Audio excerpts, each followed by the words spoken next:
kama tulivyowekewa kufa mara moja na baada ya kifo hukumu, lakini tumaini liko.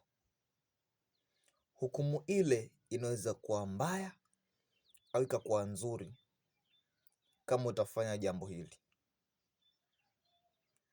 Ukiishi kutenda dhambi mpaka unakutwa na umauti, utaishia upande ule mbaya wa hukumu, ambao hukumu ile itakuangukia kuingia katika lile ziwa liwakalo moto.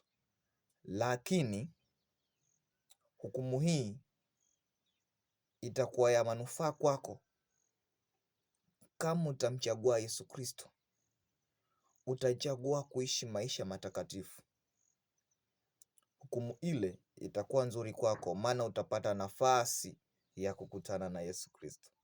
Utapata nafasi ya kuishi maisha ya milele.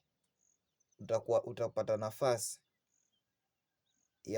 ya kuishi na Bwana siku zako zote.